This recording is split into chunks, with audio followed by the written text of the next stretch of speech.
Good morning everyone सबाई केमन आछो आशा करछि सबाई खूब भालो आछो आमिओ भालो आछि। आमी ऋतु मल्लिक ब्लगे तोमादेरके जानाई अनेक अनेक वेलकाम और अनेक अनेक भालोबासा। बेश कयेकदिन धरे मन आर चाय ना जे क्यामेराटा अन करे तारपर भिडियो शुट करब, किन्तु प्रत्येक दिन भिडियो ना दिले जानी आमारই क्षति होबे। जेहेतु आमी चाइछि जे निजेर पाये एकटू दाड़ाबो सेई चेष्टा करछि और এই সংসারের কাজের পাশাপাশি এই কিছু করাটা আমাদের জন্য খুব টাফ হয়ে যায়। আর ইউটিউব এরকম একটা প্ল্যাটফর্ম যেখানে প্রত্যেক দিন যদি আমি এখানে অ্যাক্টিভ না থাকি তাহলে আমারই বড় ক্ষতি হয়ে যাবে। অনেক কষ্ট করে এই যে 4000-এর ফ্যামিলি তৈরি করেছি, তার মধ্যেও কিন্তু অনেকটা আপ ডাউন দেখতে পাই। বাপের বাড়ি থেকে বাপের বাড়ি যাওয়ার পর থেকে আমার চ্যানেলটা অনেকটাই ডাউন হয়ে যায়। ওখানে গিয়ে আমি ঠিকঠাক মতন ভিডিও দেওয়ার চেষ্টা করেছি, কিন্তু তোমরা তো জানোই যে আমি ওখানে খুব সুন্দর কন্টেন্ট তৈরি করতে পারিনি, কারণ ওখানে তেমনটা কিছুই ছিল না যেটা তোমাদের সাথে শেয়ার করব বা যেটা ভালো লাগে। তো অনেক বন্ধুবান্ধব অনেক ভাই বোনেরা ভিডিও দেখা বন্ধ করে দিয়েছে বা ইউটিউব তাদের কাছে পাঠায়নি আমার ভিডিও, সেটা আমি বুঝতে পারি না যে কোন কারণে এত ভিউজ ডাউন হয়ে গিয়েছে। যাই হোক, ওটা নিয়ে আমার আর বেশি একটা মাথা ব্যথা নেই, কারণ হচ্ছে আমি ভিউজ 100 হলেও আমি এখানে কাজ করব, আর 1000 বা 1 লাখ হলেও আমি এখানে কাজ করব। সেই এক ধরনের কষ্ট আমার করতেই হবে। আর বেশ কয়েকদিন ধরে মনটা এই জন্যও খারাপ, ওই ভাইয়ের কথা সবসময় মনে পড়ে, আর সকাল থেকে উঠে আর মন চায় না যে প্রত্যেকটা কাজটা তোমাদের সামনে তুলে ধরব। বাস মনে হয় যে কাজ কোনো রকম করে উঠলেই ভালো হয়। তারপর মনে মনে ভাবি যে তোমাদের সাথে যদি ভিডিও না শেয়ার করি, এই ইউটিউবে আমি যদি কন্টিনিউ ভিডিও না দিই, হয়তো আমার বড় একটা ক্ষতি হয়ে যাবে। যেহেতু 2-2.5 বছর ধরে আমি এখানে লেগে রয়েছি। যাই হোক, খুব বেশি না হলো অল্প একটু আশার আলো দেখতে পেয়েছি, এইটুকুই আমার জন্যে অনেক।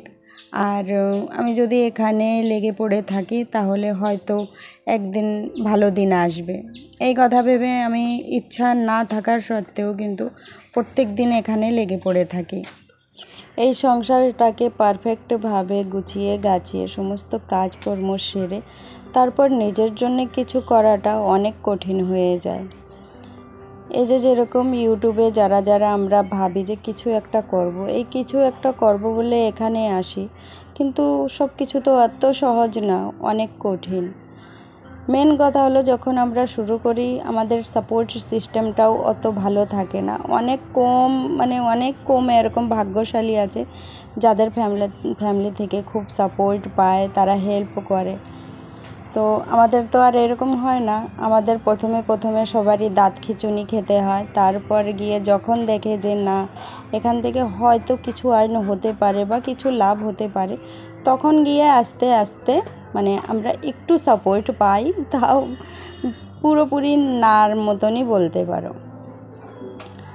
আর আমাদের এই হাউসওয়াইফদের নিজের পায়ে দাঁড়ানো যে কত দরকার সেই একমাত্র আমরাই জানি। প্রত্যেক সময় লোকের সামনে হাত পাতা, লোকের উপরে নির্ভর থাকা কত যে খারাপ লাগে সেটা বলে বোঝানো যাবে না। ভালো হয় নিজের থেকে যদি কিছু আর্ন করে লোকের সামনে হাত না পাততে হয়, লোকের উপরে নির্ভর না থাকতে হয়, তাহলে কত ভালো হয় বলো। নিজের খরচা নিজে চালাবো, কারোর কাছে চাইতে হবে না, কারোর মুখের দিক তাকাতে হবে না, কারোর ঘাড়ে বোঝা হয়ে থাকতে হবে না, খুবই ভালো হয়। তো আমি চাই না কারোর ঘাড়ের বোঝা হয়ে থাকতে। সত্যি আমি চাইছি যে এখান থেকে খুব তাড়াতাড়ি আমি কিছু আর্ন করি, আর যেটুকু যার ঘাড়ে একটু বোঝা হয়ে রয়েছে সেটা যেন আমি নামিয়ে নিতে পারি।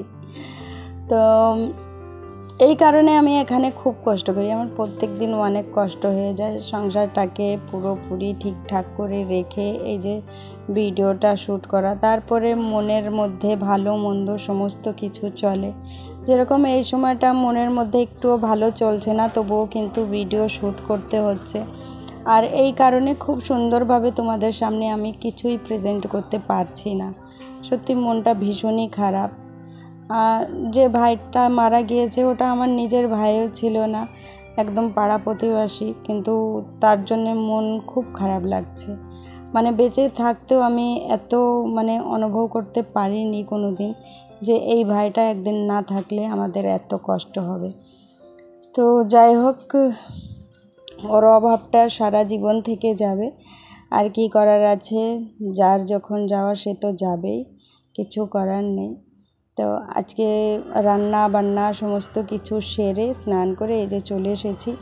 প্রায় 5-6 দিন পর মাথায় চিরুনি দিচ্ছি। মাথায় চিরুনি দিই না, 5-6 দিন মতন হয়ে গিয়েছে। ওই সামনে সামনে কোনো মতন দিয়ে চুলটা পেঁচিয়ে রেখে দিতাম, আর ওইভাবেই সিঁদুরটা পরে নিতাম। তো আজকে ভাবলাম একটু চুলের যত্ন না করলেও হবে, এইভাবে যদি জট পেঁচিয়ে থাকে তাহলে অনেকটা চুল উঠবে। এই কারণে আজকে একটু ভালো করে চিরুনি দিয়ে নিলাম। আর আমি যদি চুলের যত্ন না করি তাহলে এই যে যেটুকু চুল আছে এটুকু হয়তো থাকবে না। এই কথা ভেবে আজকে ভাবলাম যে আজকে আর কুড়েমি করব না, আজকে ঠিকঠাক মতন চুলে চিরুনি দিয়ে তারপরেই করব।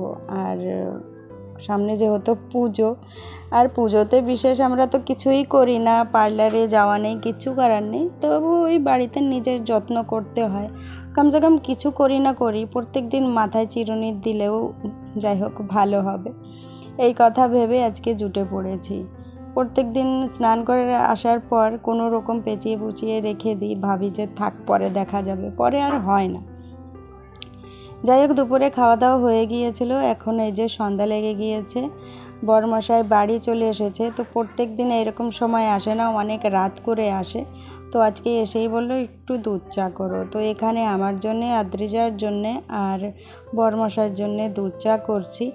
আর আমি দুধ চা ভাবি যে বেশি একটা খাবো না, কিন্তু যখন কারোর জন্যে তৈরি করি তখন আমার মানে একদম নেশায় ধরে নেয়। যাই হোক বন্ধুরা, ভিডিওটা এখানেই শেষ করছি। চলো ফিরে দেখা হবে কালকে। সবাই সুস্থ থেকো, ভালো থেকো, সাবধানে থেকো। Good night.